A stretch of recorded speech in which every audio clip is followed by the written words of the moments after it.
Hey everybody, welcome back to the Jersey Comic Krew. You guys are about to watch or listen to a great episode of the podcast. We're going to talk some E3 wrap-up news. We're going to talk about the Batman. We have more villains in that. Kevin Feige is going to release the Avengers again. What else do we have? We have everything. We have a bunch of comic book news. There JSA, Legion of Superheroes are coming back. We're going to talk about that as well.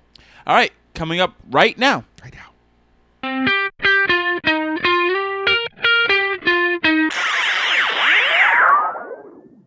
Hello, everybody, and welcome back to the Jersey Comic Krew, your favorite comic book and pop culture podcast. As always, I'm Rob Moran, and with me, Chris Heller. we got a great show for you, a lot of stuff to talk about, a lot of nerdy news to keep you updated. Yes. Be warned, there may be some spoilers in our conversation, and in the description down below, whether you're listening to us or watching us, you're going to see the rundown of what we talk about, so just be mindful. Chris. Hello, Rob. How are you? I'm good. How are you, Rob? I'm good. I had a lot of high energy. I want to come back down to normal level. Okay, good. I like that. I know. I can keep the high energy all the whole time. Oh, I know. You're going to be like, stop it. Face will be melted It's off. 2 topics, and I can't go no more. It's all right. So how's everything? How's everything been? Good, I haven't good. seen you since last week. We did our E3 special, and it almost killed all of us. Yes, it was a lot. It was like 6 hours, yeah. But we did some good stuff. 6 hours of us being together. Yes, which, true. I mean, more than 20 minutes with the guy, and I'm like, all right, I need a new nose. Seriously. Who knows? Yeah, because you smell. Fantastic. No. Anyway, that was a lot of fun. But I saw John Wick 3. Oh, nice. We didn't do a review on it, but I love the movie. Yeah? I think it was better than the first. I heard it was actually, quite, good. They had dogs in it that attacked. Oh, they didn't die, did they? No. Okay, good. The one person, or spoiler alert for John Wick for 2 seconds, they shot the dog. Ah! But the guy shot it in a bulletproof armor. Oh, thank God. And then the dog bit its nuts. But it's nuts. And I loved it. It was fantastic. What have you been up to? Same, doing show stuff. I did see X-Men, Dark Phoenix. I haven't watched it. How is it? It's probably something you don't need to watch. Okay. It is definitely the end of this era of X-Men. It was definitely it felt like, yeah, we got to get this done and out the door and finished. And it is a shame in some respects. I do love Fassbender and McAvoy playing Magneto and Professor X, and Sophie Turner wasn't bad at all either as Jean Grey. But it was just one of those, it was very predictable in the sense of and spoiler alert, they kill Mystique in it. Yeah, you could tell that from the trailer. And you could tell that from the trailer, oh, she's totally going to die. Is the movie better without her? I think so. I think because Jennifer Lawrence clearly did not want to be there and was clearly I'm done with this. I don't care. That she was yeah, I don't want to be with this. Just kill me off. Let me ask you a question. Before we get into the show. Sure. They did the line. It seems like the women are always getting the men out of trouble. Should we think the name? Oh, what do you think of that line? Is it because it's her? No, it was during the they save Jean in space after the Phoenix engulfs her. They don't know what it is yet. They think it's some type of space anomaly. Jean's fine. It's almost like Alien in the sense. If you see the original Alien, the guy gets the face sucker on him, and then he's eating, and he's yeah, I feel great, guys. Everything's fine. And then it's kind of like that. I'm oh, that's kind of Alien-esque. But so Jean's fine, and she says it to Charles because she's arguing with Charles about, oh, you pushed us too far. We were too far in danger. Is it worth hurting our own people for the sense of saving face with the humans, basically? Gotcha. Because the X-Men are in a good place right now with humanity. So it made a lot of the same mistakes that the original Dark Phoenix did with X-Men 3. And I don't know why they haven't learned from it. I don't know why. It felt like the end of the movie was more like the middle, and it was just a very quick hey, get this done. It did not flow well. You weren't engulfed in the characters either. They gave you no reason to care. Gotcha. There's a lot of things that weren't explained. So yeah, it's a rough movie. It's done. I went to see it because I love the X-Men, and that started in the year 2000. That franchise with Hugh Jackman and all the original X-Men and Patrick Stewart. So I was yeah, you know what? I'm gonna pay for this ticket because it's an homage to everything. There'd be no Marvel MCU without the X-Men movies first happening, and the Spider-Man Sam Raimi's and all that stuff. So, yeah, it was not the best movie, but it was what it was, which we kind of guessed, right? Yeah. So back to our regularly scheduled programming, guys. We have some E3 news we want to talk about. We did a whole special, but some new information came out about the things we were talking about. We want to fill you in on. Yes. First off, we're going to talk about Nintendo confirms that the Breath of the Wild sequel was originally a lot of DLC plans. Yeah. So this, I kind of like the idea of this, and I know you've played the game. You're big into this, but when I hear this means Played the hell out of this game. I know. When they were like, "Oh, I have a DLC idea for this," and then this, and then this. Nintendo with their DLC is not finishing the game how a lot of companies now have used DLC. It's like, oh, how do we expand it and do another story in that world? Mm-hmm. And then they just had so many. They were like, all right, let's just make this into a full-blown story. Yeah. I like this. This is good to me. This bodes well for the franchise. I mean, they do very well with Zelda and Link. One of their biggest, yeah. Mm-hmm. Zelda, Mario, and Pokemon are probably their Nintendo's 3 biggest. Yeah. All the time. So you're a big Zelda fan. I'm a huge Zelda fan. How does this affect you? I love it. I love the fact that it's not like, hey, let's make all the DLC and we'll milk the shit out of this teat and, $10 here, $9 here, $12 here for these DLC packs. They've already put out 2 expansion packs for Breath of the Wild, which is a first for Zelda anyway. How did those feel? Those were great. One of them was like pure storyline and really helped with the story and get some more background information. Since the last, the new trailer for the Breath of the Wild sequel, I've been going down like a Zelda rabbit hole of like theories and crazy stuff, like we kind of mentioned last week. But yeah, no, I think this is a great idea. I hope that this is more of a timeline cleaner upper. Like the Swifter. Yeah, yeah, basically. I want, hopefully Breath of the Wild cleans up the timeline because Zelda has a very complicated timeline. Yes. In the simplest sense, it basically starts and then splits into 3 different sections. And those 3 different sections are based on different, aspects that start with Ocarina of Time, which is one of the best games. And it's basically if Link stays an adult, there's a timeline. If Link stays a kid, there's a timeline. And then if Ganon beats Link in Ocarina of Time, there's a timeline. So Breath of the Wild has kind of given us hints on all 3 and put things in the game in this open world that have all 3 elements. So there's a big rumor that these games are cleaning up the timeline, starting a legitimate story arc. You know what I was thinking, Chris? And especially if you guys at home listening and watching want it, me and you should sit down and do a breakdown of the Zelda timelines. I would fucking love that. We'll have a chart and stuff. I have the book right in my room. Well, we're not going to grab the book and be like, oh, here's the book. We're going to do it a little nicer. Look at this. Look at this. Because I know a lot of people who are playing the games who are a little bit confused. And I think, there's something that you guys want to watch. So let us know in the comments below if that's something you want. And then we'll jump right into it. I'd be more than happy to do it. I got some more video game news for you, Chris. Let's go. So Square Enix has confirmed that the Avengers game will not change the faces, and that the game will have microtransactions. Okay. So, having microtransactions, they're already speculating that, it's going to be skins. Yeah. It's going to be cosmetics. Yeah. Which I'm fine with. Them not changing the faces doesn't necessarily mean, guys, that they're not going to fix them. Because they could update it, make the graphics a little bit smoother, but it doesn't mean they're going to change it entirely. Or it could be, the exact opposite. They're not doing anything with it. I don't think they are, and I don't think that's necessarily a bad thing. You don't think that you don't think they're changing it, or you don't think they're doing a cosmetic facelift? No, I don't think they're doing anything besides, finishing the game and updating, if they have to update graphics and get gameplay stuff and, angles and all the little intricacies that we say.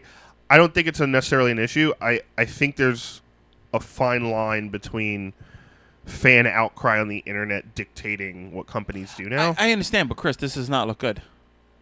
I don't know, man. Once you start going down that rabbit hole of allowing the fans to dictate things, that's a very hard hole to get yourself undug out of.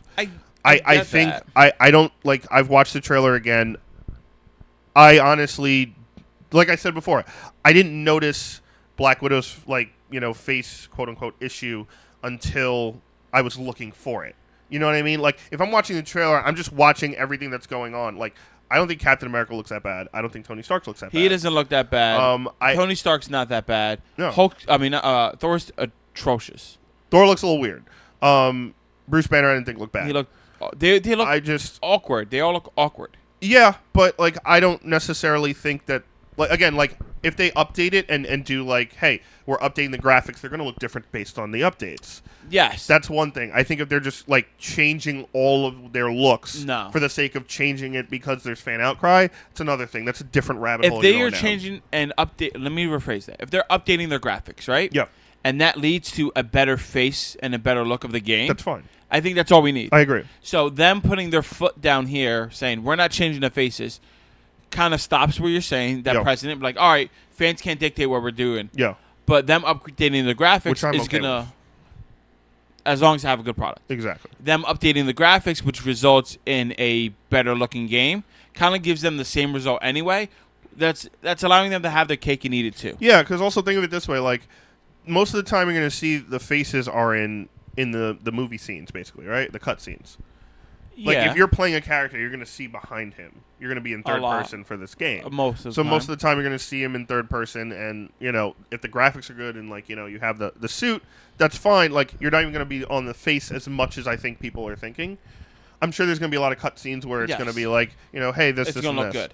Yeah, and this is just something that like you said, we came from Endgame, we come from Spider-Man from the PlayStation 4, yeah, totally. God of War, Square Enix. We saw the Final Fantasy 7 and what they've done even with Kingdom Hearts that look pretty good. Yep. And then we see this, it looks like an older game. I understand the outrage. Yeah, well, granted too, like Spider-Man again, he's in a mask the whole time, and when you see him outside the mask, he looks a little weird to me too. Like Peter Parker did not look like the classic Peter Parker we're used to. He was not. Exactly. He did look a little weird. If their faces look like that, same level, I'm okay with it. I could get over it. Yeah. But obviously, they put more emphasis in the Spider-Man game how he looks in the suits. Totally. You know what I mean? Yeah. Like, they made sure that was the bigger thing because after you gotta gameplay and cutscenes, it was seamless. Yeah, they were seamless. Like you couldn't tell a difference in graphic quality. Totally. Yeah. Maybe in this game they will be. Maybe some games that's fine, but you could tell there was care in the game. Yeah, for a AAA game, you want it to be seamless and have the quality. As for the microtransactions, I'm fine with it. Like people are also upset about it. I don't think it's going to be as bad as people think. I think everyone has a bad taste in their mouth from Battlefront and EA. I think they've Fortnite has microtransactions. But they've already said that all the characters that are going to be available are going to be for free. They said that immediately off the bat. So when the Fantastic Four, Marvel Knights, X-Men, those characters. When me and Chris get in the game. Yeah, exactly. And can you imagine? We're just doing a podcast in the game while we're doing commentary of a battle. We're oh my god, look at the Iron Man! Look at the Iron Man! Oh. So all those things. Is that Batman? Oh, wrong continuity. My bad. Oh man, I missed with DC Universe. But if it fades into those microtransactions of main story stuff, people are going to be pissed. I think you're right though. I think it's going to be skins, new costumes, outfits. Thor goes from Mjolnir to Storm Chaser or something like that. You know what I mean? Ooh, I think those microtransactions are going to be there. I don't think it's going to Thor involve with an eye patch, without the eye patch. King Thor, haircut, no haircut. 2 arms, 1 arm. All this stuff. So I'm sure it'll be look stuff. Yeah. And that stuff. So, but again, we'll find out more when we find out more about the game. So, guys, we have some movie news that we definitely want to talk about. This might be a little bit dated, but it's something we wanted to talk about and express to you. So, the Batman movie that we know that Robert Pattinson is going to be the main Batman will apparently, according to rumors, have 6 villains in it in total. So, we have Riddler, Penguin. I was going to... Okay, oh, you were just... No, go ahead. Go ahead. You do it. Riddler, Firefly, Penguin, Mad Hatter, and Catwoman are the 5 that have been circulating around the most. You're missing one. Is there another one? I thought it was 5. There's 6. There was 6? I mean, 5's already too many, but 6 alone. There's...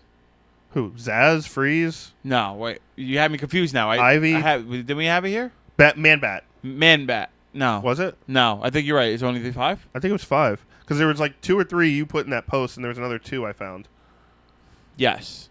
It is 5. You're right. You're 100% correct. My apologies. No, my apologies. Cool. So, no, we got it correct. People are speculating now. Yeah. With this many villains, before we get into the negative, which I know you're going to talk about.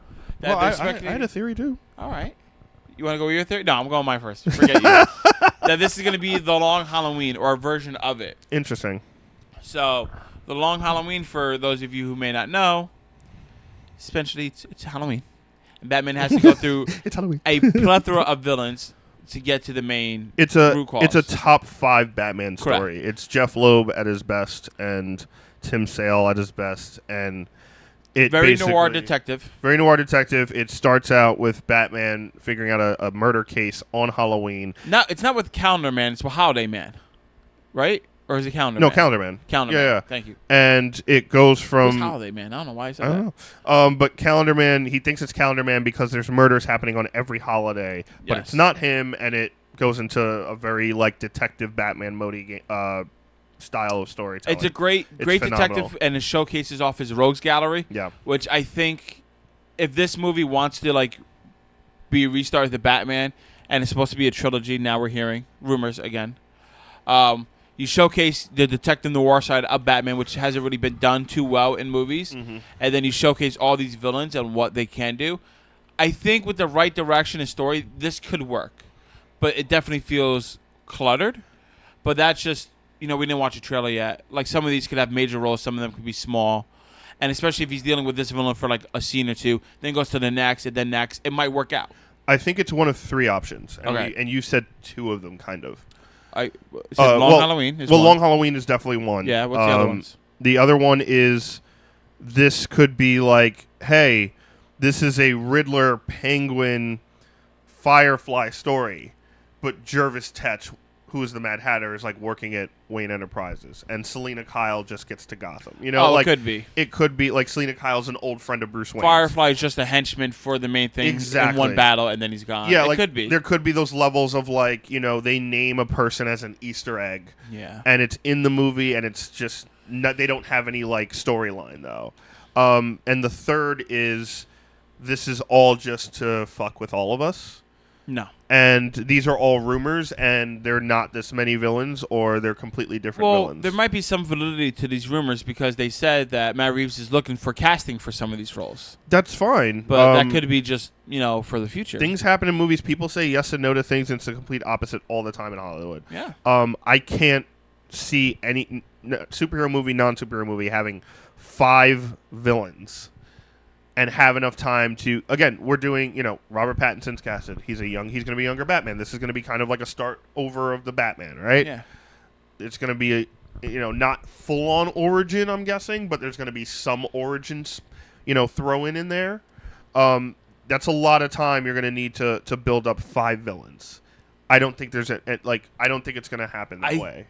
So overall with this news, do you view it as positive or negative? I think if it's Long Halloween, it's positive. Yes. I think if it's a take on Long Halloween in their way, it's 100% positive. It's one of the greatest Batman stories of all time.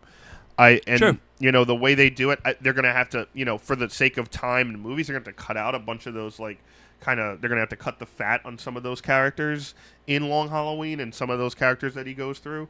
But I think if you get the meatiness of it, even with 5 or 6 or whatever, he's going to be able to kind of figure it out. That also is establishing that these villains already exist with the young Batman too, which is confusing. But I think if it's Long Halloween, yes. I think if it's not, no. So for me, any story could be done, any idea could be done well if executed properly, right? Totally. So this having 6 villains, as it stands right now, I can't say negative things. I'm like, all right, they could have a great idea. There must be a reason why they are doing this many people, whether it's the Long Halloween or not.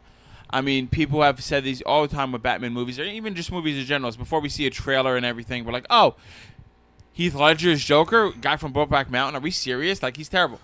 One of the best Jokers. Best Joker ever. Yeah. Batman, Ben Affleck, people did not like him. You watch a movie, he's like, oh, he's pretty good. I like him a lot. Like, I like Ben Affleck Batman. I like Bale better. I don't like the writing. Yeah, I mean, Bale I like better. But I felt like Ben Affleck was more comic booky. But, like, the writing and, like, the movies I felt, like, let him down. Not necessarily the other way around. No, yeah, I can agree with that. But, like, with all these kind of things, I always view it a little bit. I understand the worriedness, right? Mm-hmm. I get that. I'm like, all right, there's a lot here. Your idea has to be really good. Mm-hmm. The margin for error with each additional villain gets smaller and smaller. So I get that. So, like, you have no room to make a mistake if you're having this many people in. Yeah, like if you have a character like Firefly, I don't think anyone's going to care if it's not exactly the way it is in the comics. No, they can make it. You could have someone who's just like using flamethrowers and has like a jetpack system, and you're good. Like, and you call him Firefly, and he doesn't have like the traditional suit. Yeah, like I think with this many villains, either you're doing a massive book like Long Halloween or Hush, books that have your movie's going to be based on a book that has these kind of rogues galleries in them with Batman, or it's kind of like, hey, we're actually going to use a couple of these and not all of them. Yeah. Or we're not using a lot of them and we're just kind of like throwing it out there because it's Batman news and everyone's going to be all over it and we're, Yeah, people go bonkers for Batman. Hey, look at the monkey over here and I'm doing something over here. Well, DC needs the good publicity, right? Batman is always publicity and it's always good because of their rocky track record. And that's another reason why this instills in me, and I know for you, we're worried because we're like, all right, DC, you're doing all right with your recent movies. Shazam was good. Aquaman was good. Yep. Wonder Woman did well. I'm like, all right, we're slowly kicking up. I was like, all right, you have 6 Batmans. 6 Batman villains. Mm-hmm. Are you sure? Yeah. Are you sure? We want to help you. We're rooting for you. Yeah. Don't it's disappoint just, me again. At the same time, at the end of the day, Matt is the only person who knows what's going on, right? And he's been working on this script a lot longer, I think, than they've allowed him to start the film. You know what I mean? He's been talking about this movie back when Batman Superman came out, and they were they hired him to do this. So I hope, he obviously knows what he's doing. We'll see what happens with this movie. We got to see more news, and you never know. We could get news that we're doing this, and this, and half of this stuff isn't even true. So that's the thing with rumors. But you never know. You never know. We could get a really cool long Halloween movie out of it on the flip side too. Yeah. So speaking of really cool things. Yes. Marvel is a really cool thing. Yes, it's a really cool thing. But they've done something crazy. You ready for this? So, unfortunately, Marvel has not beaten Avatar in the box office. Yet, especially after this news. So, they're sitting back, thinking, questioning what they're going to do. So, they're re-releasing Avengers with extended footage. So, it's going to be an after-credit scenes with another deleted scene, I'm assuming. Yep. There's going to be a tribute there. There's going to be some surprises. There's going to be a bunch of new information. Yes. Some people are losing their minds. I was losing my mind. When I first saw this, I was freaking out. Yep. I told my mom about this because she's already getting into this. They're like, all right, spoilers. They could do anything, Bob. Oh my God, they have a time machine. They could go back and bring this person back. They could bring back the blue man who whistles. I was like, Mom, they're not doing that. It's probably going to be like a deleted scene from them. They sneaky bastards. They could do anything. I was like, wow. It's definitely going to be an after credit scene. Yes, that's the deleted scene. And the tribute will be to Stan. I'm assuming so. No, I Kevin confirmed it. So it'll be Smith or Feige? Feige. Okay. So they're doing a tribute to Stan Lee afterwards. So the after credits alone is about I think 7 or 8 minutes total now. Yeah. Of more content, and there'll be surprises. Which, in my opinion, the surprises are going to be kind of maybe they'll preview the slate of the next movies coming out at post Spider-Man. Far From Home. That'd be amazing. That's what I think. Or maybe they'll show someone come out out on screen that we haven't seen and I'm playing this character. You see me more blah blah blah. We could do that. Maybe they could you show never a deleted scene of Widow coming back. Maybe they could do because he brings back the stone. Yeah. Captain meeting Red Skull because there's a conversation. I would love that. I would absolutely love that. It could be them rebuilding Vision and we don't see anything. Could be. You could just see Bruce is rebuilding Vision with slowly. Shuri, yeah, with Shuri.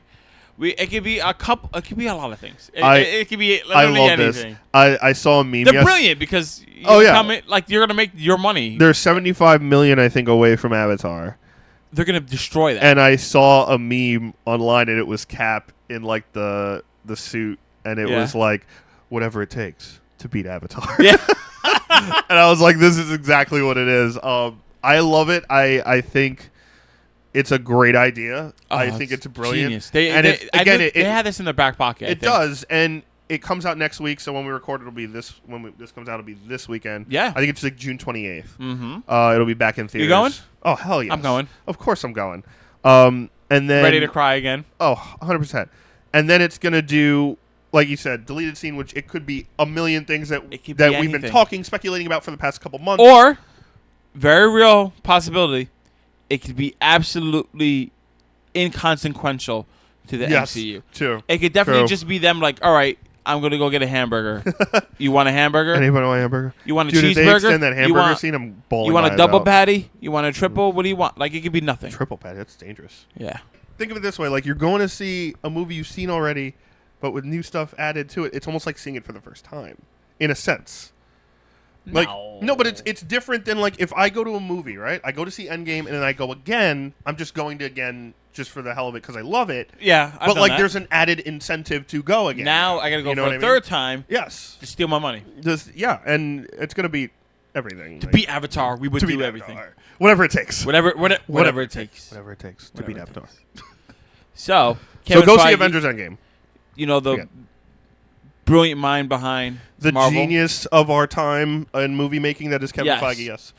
He has said that he has talked to Keanu Reeves about being in the MCU multiple times. No way. And claims that it's probably going to be a Spider-Man or a Venom movie, most likely. Well, I don't think with Keanu it is. I think with Keanu it is. Is it? Maybe. I think it's more of he's talked to him about being in the MCU in some form that we don't know. He's also been interviewed and auditioned for a couple roles, but they just haven't found the right fit for him yet. Who do you think he would play in the MCU? Because we also, like you said, there's also a movie he was also asked about Spider-Man. And he said a Spider-Man Venom crossover something or a movie together is more than likely in the future because of obviously the deal with Sony and how we are able to get Spider-Man. And I still can't fully see how that would fit because those tones are so different. It's fine. But I'm trying to think. I'm more intrigued by Keanu. You want to know mine? Who do you think it would be? I've narrowed it down to 3. The highest one on my list, Moon Knight. Moon Knight. A lot of people are saying Mr. Fantastic. Real quick. People don't know who Moon Knight is. He's like the Batman of the Marvel Universe, kind of. But he's psychotic. He has multiple personality disorders, and he goes through all this kind of stuff. And he also wears a full white cloak. And a skull mask. Yeah, he's badass. See, they won't do that. You want to tell you why? They want to see Keanu's face. You want to see Keanu. Keanu's a selling point. Interesting. You can't do that. I like Mr. Fantastic. I don't see. I don't see either. I think he's too chill. Too cool, almost. Yeah. Right? Like, Mr. Fantastic is supposed to be this nerdy, over the top, I'm so smart, I don't know what's going on around me type of person. Well, have you seen the pictures Boss Logic has done with Keanu from Cyberpunk 2077? Yeah. And he's everything. It's awesome. It's great. But I really like him as Kenshi in Mortal Kombat. I think that's the future. But MCU. I know. I don't know. Who's a cool guy? Adam Warlock. You could paint Keanu gold. Warlock of Adam. Give him the golden hair. He already has the long hair. I like that. It's total badass. He's kind of aloof and cool. Also has a dark side that most don't know about, and that has that other side. He's attracted to the soul gem. What about an Eternal? I don't see him as any of them. I don't know. I think they're kind of almost done with the Eternals, and I think the fact that Kevin Feige went out and said we've been talking to him about being in the MCU, that doesn't really say hey, we're talking about this movie. We're kind of it could just be hey, we saw each other in passing one day at some rich people function. He wants to go. He wants to be one. And said hey, who would you want to play? And this is kind of what we would think of. What about Gambit? Too cool? I think he's too old for Gambit. He might be. I think, and we also know and also side note, speaking of Gambit, we know that they're starting to plan out the X-Men and Fantastic Four. We do know Feige said he was yes, we already have plans for obviously the next phase of Marvel because that happened before the Fox acquisitions, but they are starting to get those small story plots and kind of map out Fantastic Four and X-Men. Now here's my overarching theory on all of this. What if he's a villain? Doom. Keanu is Doom, though. Why not? I don't think he has the acting chops. I know. Don't hit me into I that. think he's a cool man. I think if they were to niche it, he would be good. If they took Doom down to a level of cool but very, very internal struggle. In the comics there's a lot of that. There's a lot of internal struggle. There is. Then you'd also have to go without seeing him for most of it. Which you don't want to do. Which they're not going to want to do. I think Adam Warlock, Mr. Fantastic, or Moon Knight. I don't like Mr. Fantastic. I don't either. I kind of still like John Krasinski if they hired him for that. Who's Keanu? Let us know in the comments down below, guys, who you think he would be. I'd be cool with him being Adam Warlock. I like Adam. I don't have an option right now. I'm trying. I've been thinking about this for days. Mm-hmm. He's going to be the movie version of Daredevil. Oh. What about that? Oh. Matt Murdock. Oh. Oh. Oh. I think I piqued a little interest there. Oh. That would be, I mean, dark, brooding. That'd Dark, be fucking brooding, cool. fighting. Yes, badass. John Wick in a mask. Literally, without a gun. But Without the hair. Nunchuck. Ooh. Right? You could keep the long hair, too. Because Matt Murdock has gone through, like, phases where he has longer hair. Yeah, they cut it. Yeah, you could cut it, but you could do whatever. He's going to be in a full head mask. But you're going to have Matt Murdock scenes, too, so you get his face in there. You get I like Matt Murdock. That'd be cool, right? Stick. He'd be a great stick. He'd be a great He'd stick. be a phenomenal stick. He would be a phenomenal stick. I think I want him stick more if than Matt Murdock Daredevil. is like 17, he'd be a great stick. No, you could just make him be like a young stick and just do a young stick story. Oh, I don't know if that's a whole movie. Keanu. We're buying a game because Keanu is in it. You think I won't pay $20 to see a stick movie? It's crazy. But yeah, I don't know. I don't know who he's gonna be. But here's my theory. Since we're talking about, I have so many for DC. The I don't MCU. have it for MCU. Oh wait, who do you have for DC? I think he'd be a great Raish. Ooh, Ra's al I think he'd be a Ghul. good young Raish. That'd be interesting. As like a villain, you have any heroes? Heroes, no. I'm gonna throw one out there. It might be a little weird, because he doesn't look like him at all. But the personality he could pull off. Guy Gardner, Guy? the Green Lantern. Guy. Yep. Not Kyle Rayner. Kyle Rayner I can see. Kyle Rayner, I'm with you 100%. Kyle Rayner's too artistically like. Yeah, that's why I think he's like him. no, like too. Guy Gardner's like the bro that graduated college. Dude, half of Keanu's movies originally are bro movies. Yeah, but that's not Bill and movies Ted? anymore. Yeah. Come on, man. Like movies. that's total Guy Gardner. Yeah, but I don't want to see him as Guy Gardner. I'd I rather don't see either. him I'm as just Kyle. saying. I think Guy Gardner would be cool. Like he could make people think about it this way. Keanu is like the biggest character, like the biggest personality right now, right? He could make people actually like Guy Gardner. like That's Guy. a big thing. I think Kyle He's would such a be. I think douche. Kyle would be better. I think Kyle's too artistic and passive. I think Keanu's way more like punch you in the nuts. well, you could bring that change. I mean, we to could agree, Kyle. not Hal Jordan. I agree with that. Or Jon Stewart. Yes, we can agree not Jon Stewart. Very good. But yeah, I don't know. He'd be a great young Alfred. Yeah. He'd be fucking people up. You come in Master Wayne's house, you must deal with these hands. The Wick. Alfred, It's just John Wick in every row. Alfred, oh, boom, boom. You touch my dog. Alfred, we said no guns. You know what guns did to my life.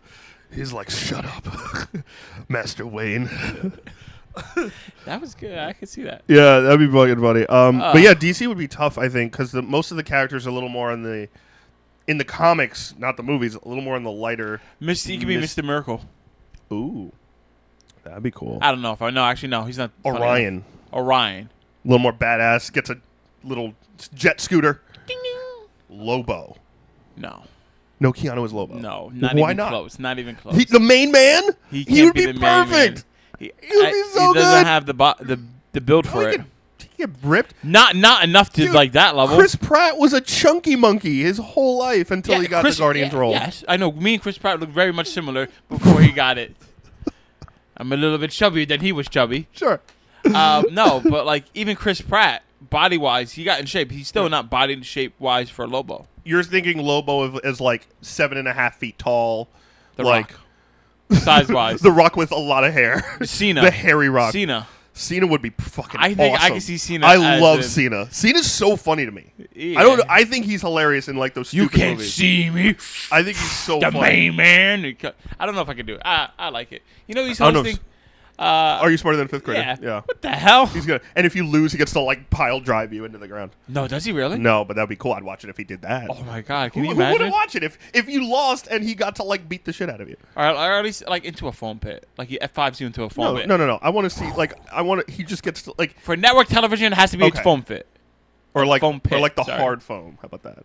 Like the wrestling mats. No, it He has gets to like it has- power bomb you. It has into to be. All right. I don't know. At least I got to see him.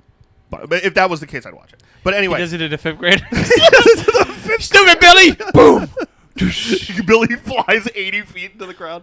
All right. But before we move on, I wanted to just say Yeah, go my ahead. overall thought process of everything that's happened with Kevin Feige, talking about Keanu, talking about Spider-Man and Venom, talking about the X-Men and Fantastic Four. I think there's been a lot of not doubt, but a lot of questions about this next phase of Marvel, right? Yeah, of course. Because, and this isn't against, like, if you're a huge fan of Shang-Chi or the Eternals or whatever, this is not undermining them, but we have to face reality too. Like, we will never, unless they reboot and down the line when we're like 50, we will never see an age of movie A-list characters like this. Unless DC gets their act together. But as far as Marvel right now, we'll never see the Steve Rogers, the Tony Stark, like, all together. I think it's just them building up the other characters in the world. It is to A-list characters. But it's not going to be, not all of them are going to be A-list characters. That's just the facts. Okay. Like, they have, and like, granted, Marvel has pulled off feats. Like, who would have thought in an age of characters we would have saw 3 Thor movies? Or people would have flooded to go see Captain Marvel or Ant-Man. Ant-Man. Like, Ant-Man alone is ridiculous to think about, and right? The Wasp. And the Wasp. Like, you think about it, you're like, that's a movie? Are you fucking nuts? You're right. Like, Guardians of the Galaxy, no one read it. It was nowhere. Reading comics, I'd be like, Ant-Man? Yeah, I guess. I'm like, we're doing a movie on Ant-Man? It's phenomenal. Great. One of the best movies ever. So, like, I'm taking this with a grain of salt. I don't think I have my full trust in Marvel and my full trust in Kevin Feige. He knows exactly what he's doing. He has not steered us wrong at all.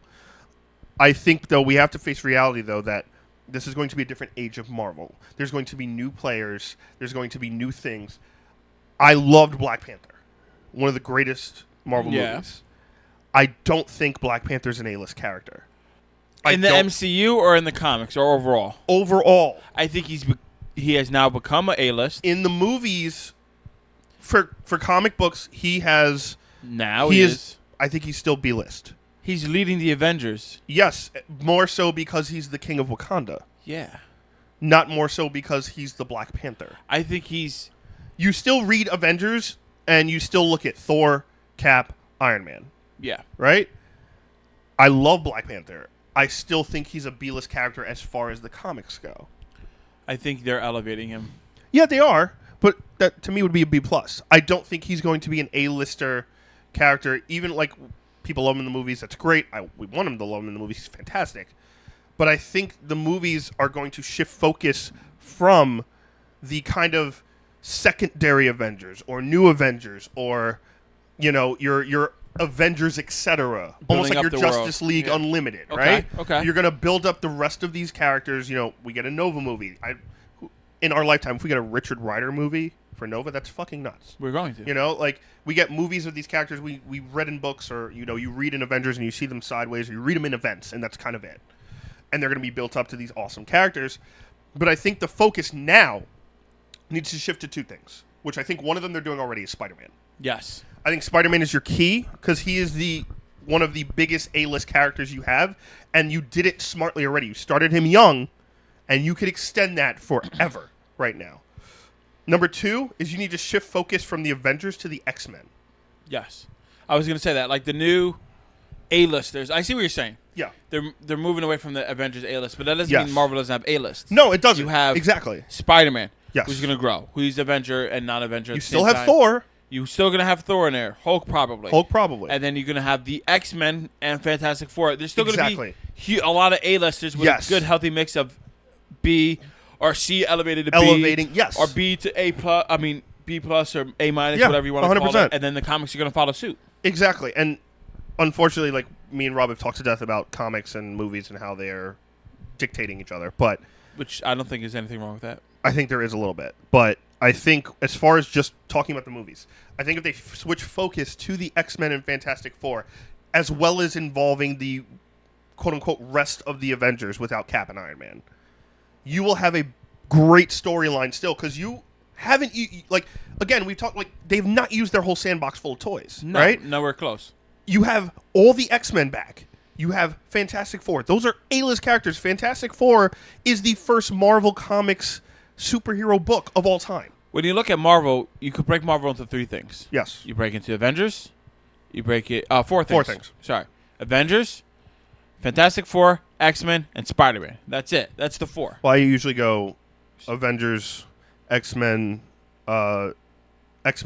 Fantastic Four, and then space. So like Guardians, Eternals, like all the rest. Yeah, but I'm talking about A-list. I think space is B. Yeah. Space is B. Yeah. Space is cool, Totally. but it's not the 4. Like you said, Guardians was honestly like D, not even the C list in comics. And that movie came out, and you're talking like B automatically. Now I love it. Now it's like one of the best. Well, they also put big writers on it. Donnie Cates is on it. He's a man. Also, Silver Surfer Black. Pick it up. Great book. Worth it? Yeah, totally. Good to hear. Goes with Guardians too. Venom. It's in continuity. Yes. Oh yeah. Oh yes. And at the end you'll read a long, like Donnie letter to the fans of like why this is so important to him, because it's the first Silver Surfer book. It's a miniseries. Yes, 5 issues. Yeah. But it's the first Silver Surfer book post Stan's death, and Silver Surfer was Stan's favorite character. Oh, I didn't know that. So he was writing the first issue when he found out Stan died and deleted the whole thing and started from scratch because it was that important to him that he wrote like a really good. And it ties in with his Venom run and Guardians already in the first issue. It's awesome. That's amazing. Anyway, but yeah, I think you go towards your A-list X-Men, right? Your Fantastic Four, your Doctor Doom, your Silver Surfer and Galactus. Like the X-Men and Fantastic Four still are members of the Avengers. Yes. Because the Avengers is just a generic name at this point in Marvel for a superhero. Yeah, and you could arguably too start, you do your FF team stuff in its own movie without involving the Avengers. You could do your X-Men stuff involving just the X-Men, and you start with Xavier, and I honestly think you do it almost like you did Spider-Man. You go back to the 60s and do the original 5 members of the X-Men. You don't have to set it in the 60s. No, not at all. Okay. But I'm saying, like they did with Spider-Man, they started young, almost like the 60s where Peter's still a teenager. You do the same thing with those X-Men. Okay. Right? You start with the original 5. Jean Grey, Cyclops, Iceman, Beast, and Angel. And Professor X. And it's, his mansion, his small school. He's trying to help these kids that are like him. And that's it. And you start with that. You have a crossover Peter Parker and them. Don't even have to do that in the first movie. No, not in the first movie. Yeah. I'm just saying in general. Like teenagers. And then you eventually have them grow up, and you start almost like in the comics, adding new X-Men and adding, do something that involves the giant size X-Men #1 issue, one of the most popular books of all time. That has to be a movie. It has to be. Wolverine, Nightcrawler, Storm, Colossus, all first appearances. If we're looking at arguably Wolverine the 181. Phase 4, if you will, like if we look at the big picture, maybe not even Phase 4, maybe in Phase 5. Yeah. I want to say Phase 5. Yeah. You're gonna have Avengers vs. X-Men movie. I don't necessarily think we need Avengers versus X-Men. Why not? It's like in Civil War. It's not the same caliber. You can still have them squabble before they join forces completely. Maybe. I would love that. Obviously everyone wants to see it. I don't know. It depends on how they start the storyline. If they started out as depending on if they are an anomaly or not from whatever post-snap, right? We know there's going to be ramifications. We've heard Mysterio in the trailers for Spider-Man talk about it. Like, I'm from an alternate world. We don't know if that's true yet because he's fucking Mysterio. Liar. But, like, if that's true, if that is one of the true things, he's from an alternate world, that could be an easy way of how mutants start, right? Everyone coming back from the snap, their genes are different. They're never going to be the same. Certain people are experiencing these powers when they hit puberty, and it's manifesting from this horrible incident that happened. It could be the X gene still be there, but when they came back post snap, it escalated the X gene or it activated whatever the fuck it is. And they can make up any kind of pseudoscience. Exactly, and that would be believable enough. Yeah. So you do that, and you have your big players there already for X-Men, right? Because you can literally start. They're gonna no matter what happens, they're gonna cast a new Wolverine eventually. But you don't have to put him in the first movie. No. You could build up your actual X-Men so it doesn't become Wolverine and the X-Men, which I'm sure Feige already knows, right? And you build up your Fantastic Four. You build up your first family of Marvel, and you do it right. And Doom is the next big threat. Possibly Doom and Magneto is the next big them threat. Teaming up? Yes. And you do secret motherfucking wars. Not the end of Phase 1. You're saying Secret Wars is like their end game. Is their end game for this X-Men, new Avengers, Fantastic Four era. And then after that would be Galactus. Yeah. That next third arc. Yep. So Secret Wars would be on Battle World. That would be easy for the Venom Spider-Man eventual mix. Whoa. The Spider-Man Venom mix is going to happen way before that. I It's going to agree. happen in maybe like a movie or two. But Secret Wars is where Spider-Man gets the black suit for the first time. So we could have this What arc. was I thinking? We I could wasn't have thinking this. Secret Wars. We could have this arc where Spider-Man and Venom meet, and Peter's like, "You have done everything wrong with what the powers you were given." Because again, Peter's been taught by Tony Stark and to be an Avenger, and he's fought through Endgame, he's fought through Thanos, and he's seen the horrors of the world, and Uncle Ben, and he's trying to protect Aunt May, and he died and he came back. And you have this Eddie Brock douchebag who's ridiculous, and he's destroying everything and doesn't know what he's doing. And you have Ultimate Right versus questionable theory. And you have them clash, and at the end of the day, the only way Spider-Man gets off a battle world is if he takes the symbiote and then uses the black suit. What's the one with God Doom? That is the later Secret Wars. It is still called Yes. Secret Wars. Yes. I thought that's what you were saying. That's fine with me, too. You could blend the original and the new one. Because I think in order for them to have a Thanos-level threat or higher, you need Doom to be at that level, right? Like, throughout the rest of the MCU, Doom is, like, in the background, like, learning, getting more mystical Maybe. powers, getting more this, facing the Beyonders and telling them you're not God, I am, and taking their power from them. One of the most powerful scenes you'll ever see in a book. Like, stuff like that. Building Battle World, building his world in his image. I think that Peter gets the suit earlier than that. Possibility, yeah. Yeah, I think they might do a Secret Wars, but not like a first Secret Wars, but they might do that not as like Then their you can't. Endgame. I would call Secret Wars like their Endgame. I wouldn't do then Secret Wars earlier on. Okay. I would do like Spider-Man Back in Black or Kraven's Last Hunt or where he gets the symbiote, Kraven's Last or Hunt was nice. call it Spider-Man Venom. That's why we're gonna call it. Just Yeah. easy. Spider-Man Venom. Oh, let's watch this. There's apparently 2 people in this. Yeah, or, call it one of those. But like, I think if the focus is that, I think we're going in the right direction. All right. Got some more news for you guys coming up in just a moment. So, in the world of comic books, Comic book. we have some superhero teams coming back. Yes. So we have the Legion of Superheroes are returning in September with Brian Michael Bendis writing and Ryan Shook drawing. Yes, Artist. drawing. Yes. Drawing. He makes the pictures. Yes, he does. That's So, go ahead. really big. So the Legion of Superheroes, correct me if I'm wrong, Yeah. they're just Justice League from the future, right? Basically, yeah. They're from the 31st century, and it's a federation of planets that are all finally in peace, and there are heroes that go to Earth and that are on Earth from different planets and everything. So it's one from each planet or something Not like necessarily one, but there's a bunch of different planets. It's like that. It's like, think of it as like the Green Lantern Corps mixed with the Justice League. Okay.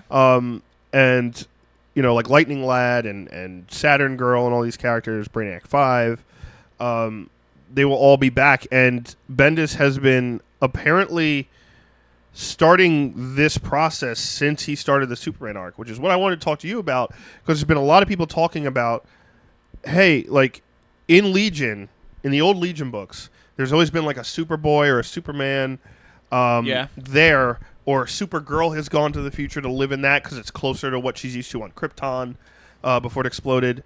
There's been a lot of talk about like, wow, like Bendis literally aged John just to throw him to the Legion and have him in his Legion book. What do you think about that? I think that is terrible. I think it's fucking terrible. I think it is the stupidest thing he could have done. I don't know, man. Like I don't think that you age up a character perfect as a young boy. Yeah. You have him work with the Teen Titans. He's not even in the Teen Titans. Yeah. He should be, but that's besides the point. That was such a great issue too. Him working. He's like, oh, you're not old enough yet. But him doing the stuff with Damian, like they have their own little like mini Batman and Robin, like Batman Superman tag team book as kids, running the whole time. He aged him up, and now he's going to send him off to like this dead zone where most people are not going to read this book, and most people aren't going to care. Oh no, definitely not. This is going to have a huge following. I think this is effectively killing off John. I don't think it's killing off John. I think it's using. I think it's messing up the Superman book. More so, yeah. I can't stand the Superman book for the aspect of throwing John to the future. As soon as he's done that, like I'm not fond of any time I read a Superman book. It just doesn't feel like Superman to me anymore. I mean, it does feel like Superman. I just think they've been dwelling on the same thing for a long time with his father, and that arc should have ended. I think the problem is that we had this glimpse of John and Damian being like the young version of World's Finest and best friends, and we had, Super Sons, and Pete Tomasi did Super Sons and Adventures of Super Sons. Yeah, so both of them are really good. And the second you age him, it ruins that whole thing. Yep. You ruin the friendship. The age gap is different. You gave people a reason to like Damian with John. He's great with John. They play with each other so well. They could have aged up together in a way that should be natural and normal. And you age John in this, he was on Earth 3 and blah, blah, blah, just so you could have your Superboy in the Legion, which, what I don't get is this. The whole time, Lois and Clark have been very protective of John. They had this whole thing with, Clark teaching John, basically Clark seeing what he went through from his dad's perspective, which was awesome. And this natural growth and, the classic Superman line, the father becomes the son becomes the father. And you have this natural progression. And then he goes off with his grandfather and gets stuck on this planet for years at a time in that realm. Yeah. And it comes back 17. And basically it's now he's probably going to go to the Legion. So, you just had Superman hate himself for letting his son go with his grandfather and aging 5 years. And now you're going to let him go. And now you're going to let him go to the 31st century? What is Supergirl doing, by the way? Supergirl has Rogol Zar's staff. She was out there in the cosmos confirming that Rogol Zar destroyed Krypton or had something to do with it. Okay. She found out that it was true, and it wasn't just him. It was this evil council type thing. Okay. Who decided Krypton's fate. So she is trying to find those people in that. So she's doing her own thing. I think, hindsight's 20/20. Of course. Superman should be doing that with John, and you have Supergirl go and be with these future people. But then who's dealing with the father? That should have ended. That should not even be an issue anymore. I agree. They should have wrapped that up. Yeah. Oh, John, oh my God, it was a disease. He planted in you. We took it out of you. You're back to your normal-looking self. These were all brainwashed. We don't know. That could still happen. Now let's go fight Rogol Zar and go do this father and son space adventure. Woo! And then fuck Supergirl. Nobody reads her anyway. You put her up into super people, and then people are gonna like it. Supergirl's actually really good. Cool. You promote a character. I think instead of killing one. I think Supergirl in the Legion is a good idea. Yeah. Thank you. I don't know how they because of now. I don't know how they would do it because of what we actually have. You know what I mean? It seems like the setup is going to be John's going to go to the Legion somehow. I don't know how Lois and Clark would allow it. John goes to the future, does his own thing, and they do the cheat where it's he has that time space jump thing that he could use to come back anytime he wants. Blah blah blah. And it's I don't. If he was young John and he went with Damian, maybe it'd be fun for an episode or two. Or an issue or two. Yeah, I don't know. I just think it's a weird aspect. And who knows? There could be, John could not go and the Legion could come in and be something is wrong with him and they figure out that he shouldn't be this age and they de-age him. And that becomes part of the storyline. Or he needs to come to the future so we could get him right. He becomes sick or something. You know what I mean? How Bendis can be. Sometimes it's what are you doing? And then it's oh, I get it now. You know what I mean? So if they take him to the future and they have an adventure and they're he's there for one arc or two, a couple arcs, and they're trying to bring him back to normal age. Yes. I guess I could accept it. I don't like it. For me, but if he got back to his normal age, I think if that's the point, I would go through it to get him back to normal. You know what I mean?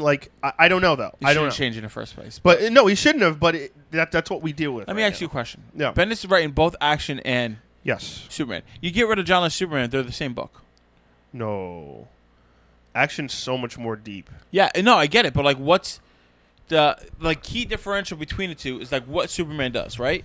And it's also the family aspect of Superman in the Superman book. 100%. You get rid of his family. What's your angle with that book? Oh, meaning Superman by itself. Okay. Yes. I think the angle is it's also tone, right?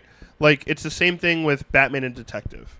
Detective is the more Batman, going into detective mode, being the best detective in the DC universe, figuring out the clues and the cases. Batman's way more of the pedal to the metal, fist in face, I'm the badass Batman of Gotham City.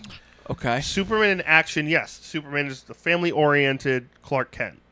And he's, I think another thing that pisses me off is that Lois just is, like, doing her own thing. Yeah. Not useless, but, like, she's like, yeah, I don't need to be home. And, like, we're married, but I don't need to be home. Like, you could just come by for a booty call every once in a while. And I'm just like, the fuck? Like, that And to in me, action, they actually feel like a family. Yeah. That to me in Superman feels the worst because I'm like, you two are supposed to be, like, the biggest couple in this entire universe. Right? Like, Lois and Clark are supposed to be the couple, like MJ and Peter. That's what you are. See, with when you go to Detective and Batman, I get it.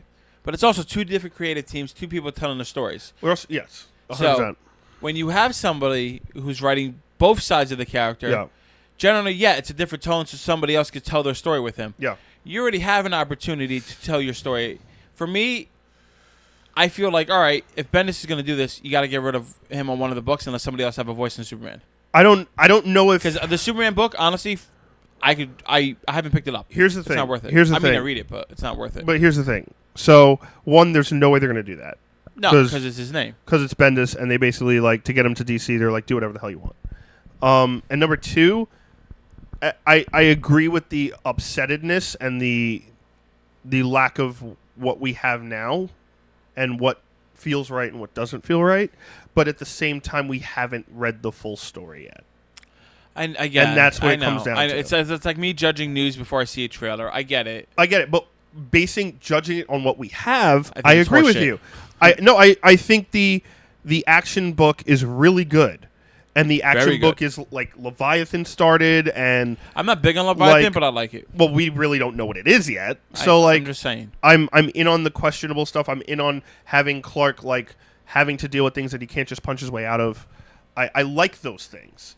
But I think the Superman book is not a Superman book right now because it's more of a Legion preview book.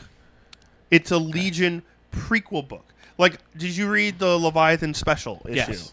That was a preview book for the Lois Lane book and the Jimmy Olsen book. Yes. That wasn't that was like this much of like, hey, this is kind of what Leviathan is, and then this is what they're going to do. This is like a preview for buying this shit, which I hate. Yeah. But yeah, like, I don't know. He is bringing back the Legion is going to be extremely important for a lot of people. But I never think that you should sacrifice a book to get to something other type of book. You need to make sure that book is good or too. sacrifice a character. Sacrifice a character, especially not your fucking Golden Goose character. So I don't think Superman has been that good. I think they need to right the ship. And if Dan Jurgens wouldn't have done that. No. You know what I mean? No. No. And I Pete would Tomasi wouldn't have done that. I would love to like we've had Tomasi on the show before. I can't wait to speak to him again about this now because he created John. Yeah. And this whole age gap and like he created John and he's writing Batman and Detective and he's writing Damian right now and he wrote Super Sons and he wrote Adventures of Super Sons. So I'd love to get his take on what's going on. Not saying that Bendis is wrong because we haven't seen the full arc, but from what we've seen right now, this is more of a prologue to Legion than it is Superman. And I don't think they do that with Batman. So no. Got some more DC comic book news for you. Another team is coming back. The JSA is coming back into continuity by writer and comic book fanatic Scott Snyder. Yes. So the JSA is the original, the OG superheroes from the Justice League world. Yep. I'm more excited about this myself. I like to see where things come from. We kind of saw that, a glimpse of it with Avengers, with the Avengers 1000 BC. Like the fact that being a hero and donning a cape and mask is not something new that, Batman and Superman just decided to do. They have been these stories of people who have done it in the past. Yeah. So it's great to see that, it's not just these guys. They aren't the only ones to do it. There's this whole history. This kind of like their current timeline is Justice League. The future is the JSA, and the future is the JLA, right? Future's the Legion. Legion. Well, the far future's the Legion. The past is the Justice Society of America. Thank you. So many acronyms for Justice. JSA, JLA, Legion. Yeah. Legion. Yeah. JSA is going to be absolutely... I'm very excited for this. I'm so excited. We kind of got the glimpse with Starman in the book right now. Yes. Doomsday Clock has been throwing JSA stuff all over the place with Alan Scott's Green Lantern. Which is great. I can't wait to read Alan Scott Green Lantern. I can't wait for Alan Scott. I can't wait for Dr. Fate. I can't wait for Flash. I can't wait for all of them. I love JSA. It's been a while since JSA has been in books, and this to me is also confirming what Scott said a couple weeks ago, right? Like the Justice League book is now an event in Justice League. Yes. Because they will be in Justice League. It's not going to be like, oh, JSA and New. No, they will be into the Justice League book. Where I'm sure the Justice League will have to they're probably like, you're basically go to the Justice League and like, hey guys, you're fucking everything up. like I know you're a Superman, but you guys are ruining everything. Pretty much. I mean, it's great to see because everybody's like, oh, who's the first Green Lantern? Hal Jordan. No. Technically not. I mean, Silver Age, yeah. For the most people would say yes, but technically not. Who's your first Flash? Barry Allen. Nope. Technically not. So it's all these kind of Dr. Fate's, iconic. He's been around forever. Yeah. But I just can't wait for the Justice League book. Me too, and I hope Scott writes the book when it comes to JSA. Either Scott or Jeff Johns, because those are the only two I can see writing it. I don't care. I'm not even looking that far ahead. I just want to see them come out. Oh, it's going to be great. I'm just excited. It's going to be great. But I'm so excited for them to come back. And in Justice League, so it becomes like, hey, we're getting these characters back, and we don't have to buy another book right now. It's not a tie-in. It's not a crossover. My wallet loves that. Right? Like, it's in Justice League, and Scott's saying, like, hey, after 25, Justice League is basically going to be its own event. This is what that means. You know what I mean? Like, you're getting crossover books and tie-ins in just that book, and it's the classic way of storytelling in comics. It's the original way to do things. It's the right way to do things. Where, like, I love War of the Realms, and I know you've been reading every tie-in. Yes. But I can't do that. Some of them you don't need. Some of them are really good. And I'm sure but that, it's a lot. It's a lot. And it's a lot of, like, the same part of the story. I ate ham and cheese for weeks so I could afford my comics. There you go. Like, a lot of spaghetti. Cup of noodle today? Yeah, I gotta get the tie-in. Exactly. So it's like, it's too much at some point. Like, it is. There's so many tie-ins. And I hope, though, I don't know how War of the Realms is going to be released in trade back form. Obviously, we know it's going to be. But hopefully they release it in like an Ultimate Edition where it has all the tie-ins. Yeah, they're gonna do an omnibus, like a hardcover. Like a hardcover omnibus that'll be like $80 or $100. I think it'd be worth it. I would tell you, that's a lot of money. That's a lot of money. But definitely, if they do, for hardcore fans, they're gonna get it. Yeah. You know what I mean? And fans they could cut out some of them. Fans of Jason Aaron's run alone will get it. And I mean, Jason Aaron's run, to me, the Thor run of Jason Aaron has been absolutely amazing. Him and J. Michael Straczynski are like the top. Real quick, talking about War of the Realms before we get to the next piece of news. War of the Realms, as I'm reading all the times, as I'm reading the main books, it is heavily, heavily focused on the next couple issues. Oh, of course. If those don't land right, everything is. Well, there's also one War of the Realms like official title left. Yeah. And then the aftermath will be in Thor, and then Jason Aaron's run finishes up in King Thor. Well, yeah, I'm just saying like the one issue and then the aftermath. Like It has to be. Yeah, it has to hit home.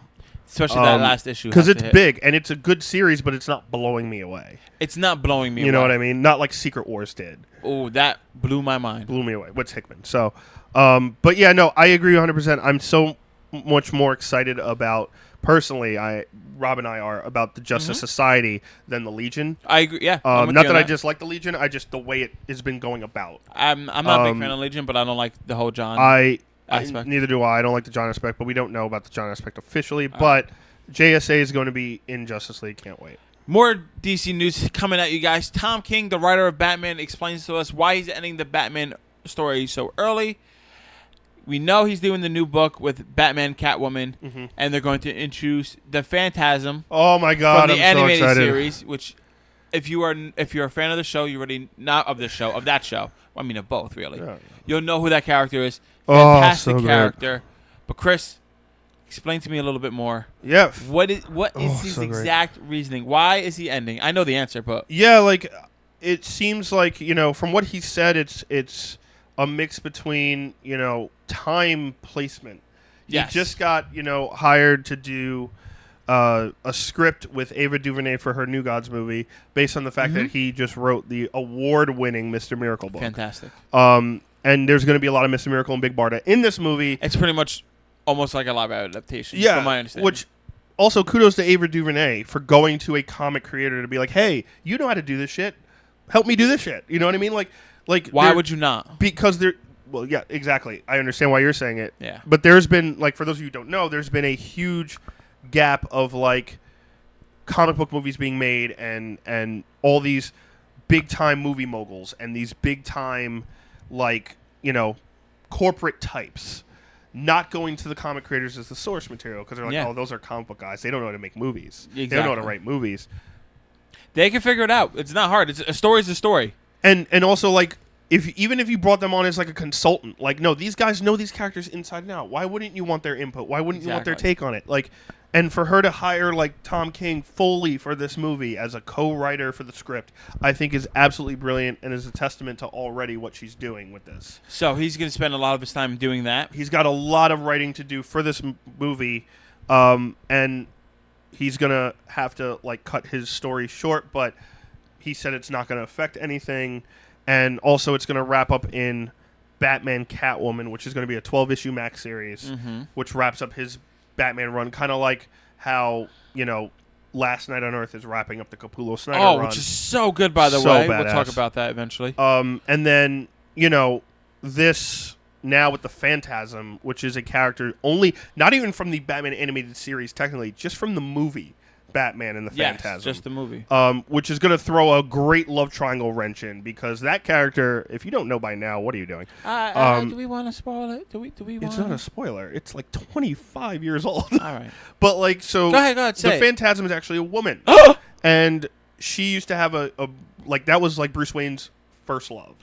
And so to have this kind of like Catwoman and him rekindling what was lost and kind of finishing that whole story, which the whole story has been based around them. And then have just some and woman throw this come wrench in. into it. Maybe she's going after the Catwoman. Maybe she's trying to kill Catwoman. Oh, I thought you meant romantically going after Catwoman. No, that's just in your mind. But like in reality, like it could be something like that. Now it's in your mind. But it's great to have like in Batman we've seen like very recently, Pete Tomasi brought in the Arkham Knight from the video games, made it canon. Great. Now Tom King's bringing in the Phantasm, making it canon. I think it's awesome. I love it. Here's my question to you, though. With Tom King saying he doesn't have enough time, and he's leaving at issue 75, if I'm not mistaken? No, not 75. I think it's going to be in the 80s. 80s. All right. Him doing a 12-issue miniseries, how is that any different from him finishing up his stuff? Because I think... Different deadlines? Is that what it is? I think it's going to be... When you're doing a mini maxi series, there's more leeway for like... Hey, this book got delayed. Okay. Or hey, this book got delayed. And also, or, it's once a month versus twice a month. Exactly. And they want to keep the regular Batman story going, so they're going to have a new creative team on it, so they could continue the twice a month Batman. And he could have his maxi series to finish his story and then at his pace. One a month instead of twice. Yeah, and probably one every month and a half. It's going to be. That's fine. That gives him a lot of time. All right. You know what I mean? So it's probably going to be more like that, kind of like how Doomsday Clock is right now, with the massive delays. Well, I don't think it's going to be as massive with the delay, no, but I understand. Definitely not. But like that's the reason. You know what I mean? Last little bit of thing that we have to talk about for you guys following Marvel on Instagram, on Twitter, on any of their social media platforms. You've been seeing this tease for the past couple of days. You saw the 4, 3, 2, 1 in Spider-Man webbing. Yes. When it first came out on the first day, we all thought it's a Fantastic Four Spider-Man team up. No, I thought it was something different. Okay, that's what I thought. That was my second thought. What was your first thought? My first thought, which was debunked immediately, was the Sam Raimi Spider-Man 4 movie script that never got allowed in comic form. Because when they released the 4, Alex Ross at the same time released an image of pretty much the Sam Raimi Spider-Man MJ swinging. Yep. And we're like, are they making the 4th as a comic? People were running crazy with that story. That's what I thought, as if it was too. law. They were like, yep, they're making it a comic, which... I like that. That sounds cool. Do too. They might have to do that. Now CB Bulk is like, maybe that is a good idea. Yeah, exactly. But then we saw 3, and then everybody's got debunked. All right, It's a countdown clock. It's a countdown. Like the internet was going crazy. Yep. We try not to get too much into craziness. We want to just let it go for a little bit. I was checking every other hour to see if there was another number. Too. But I was like, should I post this and keep the craziness going? No. Let's wait. Yeah. So then eventually we find out that Marvel has revealed that J.J. Abrams and his son Henry Abrams are going to be writing a Spider-Man limited series. It's going to be 5 issues. Yep. It's going to introduce a new character. Sarah Pacelli is going to be doing the artwork here. Awesome. Cool. Yeah. I don't know why we needed a countdown clock. I don't think it's that big of news. I think it's because... Is it because he's from a movie world and he comes into this? Well, it's not just the movie world. Like, he is he is the nerd cultured movie like director of our time right now. He's done Star Wars. He's done Star Trek. He is a huge, passionate person for that type of storytelling. You know, Lost was a big like epic that he has done. Very good. Basically, like a independent comic event, right? Like, JJ has been one of those things that has constantly come back when it comes to pop culture, when it comes to nerd culture, and he's a huge comic fan. And I think that's why, like, this is like he is a well-renowned director. I'm not saying he's not. And he is coming into a medium that doesn't get that type of respect as it should all the time. I agree. You know, people are like, oh, they write comics, they do art for comics. Like, oh, you do kids' books? Like, you know what I mean? Like, it's like, no, we build this culture to the point where it's a billion-dollar industry. I understand that aspect very much because when I tell people we do a podcast, they're like, oh, my God, what are you talking about? I'm like, oh, comic books and movies. They're like, really, comics? Like kiddie stuff? I get that all the time. That's why I always go, like, pop culture. Yeah, because they understand that phrase more. You know what I mean? Do. Like, oh, we talk about all things pop culture, movies, comics, TV, stuff like that. So they're like, oh, okay, they get it. Yeah, but still, you could tell it's like, oh, really? Like when you always say comics, exactly. So I get that. I get that. Like, you know, a well-renowned nerd director coming into comics, you know, helps bring a little bit more validity to the medium. Gives legitimacy. I do agree that this is a big story, right? This is a big news thing. I don't know if this is countdown worthy. For me, like when I think countdown worthy, I'm like 5, 4, like a new Spider. I was like, oh, there's Spider-Man 3 is being announced. Oh, Spider-Man is there's gonna a be transgender man. Like a Spider-Man ripped off his arm and put a robot. Like something crazy. I thought we were gonna get. Like Spider-Man grew a tail or something. In the later. I thought we were gonna get something crazy. Tom Holland died. Like I don't know. That's awful. Why would they count down to that? I don't know. Maybe they're gonna kill him. Maybe Saul took over the Marvel thing, and just Saul was like, you think you're funny, Spider-Man? Bam, and they killed him. No, I honestly, I agree with you though. I thought it was going to be a massive like. This is either going to be the Spider-Man comic event of the fall winter. Like I was like, oh, could it be that character that's an Amazing Spider-Man right now come to light, and we're gonna find out his identity and Mysterio and what's going on with Steven. I thought it was the announcement of the new Spider-Man Nick Spencer. Game. Ooh, that'd be cool. After E3, you do that. That'd be sick. The internet would be going crazy. Like this is making news. Like like the New York Times is reporting on this. Like cool, this is great. Like everybody's talking about it, but like here is the news for that, right? General like half thing. If it's the new Spider-Man game, it's above the screen. You can't even see it. Like, but I don't think that was the point. I think the point of it was to bring validity to comics. Exactly. Okay, I get that. For us comic fans who read every week, it's like, oh, that's cool. Like, this is awesome. Like, that's nice. He's going to be doing a miniseries, and it's J.J. fucking Abrams. And his son. You know what I don't like about that? That's just pure, like, all right, I'm going to get my son a job. You know, he's 20 years old. He don't know how to write nonsense. I mean, he might be amazing. He might be amazing. Henry, you know what? I'm just saying this because I'm jealous. You know, you rock, man. Totally you do well. Jealous. But can you imagine, like, oh, and my son is doing it. But like, what? Who? What has he done? Huh? And they'll be like, oh, I'm having a podcast, and my cousin George, who's George? This is Rob's podcast. Does he even know comic books? And little do you know, he might be amazing. But we don't know this new you even guy. Have a cousin George? No. You know why? I killed him. Because I got him out of my life. I got him out. But I have a cousin named Joe. Oh, that's nice. Joseph. Joe dash Seth. Yeah. Cool. It's 2 dashes. Oh, okay. So it's Joe. Joe. Seth. Got it. But this is for the normal person, right, who doesn't read comics. The normal person who, knows about movies and TV shows and this and that and the other is reading this in the New York Times and saying, "Oh my God, J.J. Abrams is doing a comic book series?" True. You know what I mean? That's why this announcement was like this. Do you think it's going to sell a lot of comics? Yes. Do you think people who aren't like comic book readers or just movie fans and super fans are going to grab it? Yes. Some people will. I agree. Some people will. I'm not saying it won't. No, I think some people will, yeah. I think there's going to be a lot of people who forget about it. Yeah. After a couple days, and it's going to go. But I think there's going to be some people like, oh, man, I love J.J. Abrams' work. Like, I'm going to check this out. And it's Spider-Man. Like, I know him from the movies. How do you think do you think the book's going to be good? I think it's going to be. I have a sinking suspicion it's going to be average. I think it's going to be cool. I think it's going to be. So here's the thing. I think it's almost it might be easier for him to get like his vision onto the page because you could draw whatever, right? So like in a movie, you have to work with what you have, and the vision might not always come to what you exactly wanted. But this is like his imagination can go nuts. He's like, "Can you draw this?" She's like, "I could draw anything." Yeah, right. Like Sarah I can draw anything you want. Is like, I don't like the cover. I know it's not Sarah Bocelli's art. It's that's Olivier. Yeah. Mary Jane looks weird. That's kind of his style. Like, I understand it's his style. It's painted. Yeah. I don't like his style. Okay. But I love Sarah Bocelli's work. So I like his Spider. I like his Spider-Man a lot. His Spider-Man mask is really good. The eyes are so good. The cover artist. Olivia, yeah. Okay. Yeah, I like it. I like Olivia Coppola. I don't like his Mary Jane. Okay. But Sarah Bocelli brings not sexual enough. I don't. Her face not like weird. J. Scott Campbell enough for you. No, it's just like her face is boxy. I mean, I guess. I mean, it's just she's like a tough broad from the Bronx. Honestly, well, hopefully. Honestly, the thing I noticed the most out of that cover was the logo. Yeah. That classic 90s, like, Spider-Man. Yes, like that type of logo. So there's going to be a new villain. It's in continuity, so it's going to affect stuff in the future for Spider-Man. And JJ's writing it, so, like, yeah, I'm on board. I'm down. And it's Spider-Man, so why not? Hey, Chris. And hopefully it brings some more validity. I got to tell you some more news. What? The podcast is over. Oh, man.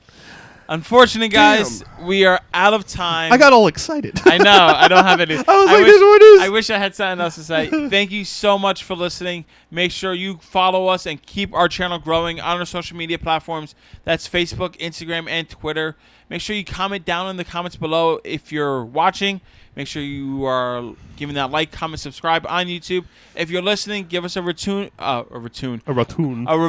iTunes or wherever you listen to your audio podcast. Thank you so much for following. As always, I'm Rob Moran. And I'm Chris Heller. And we'll see you next time.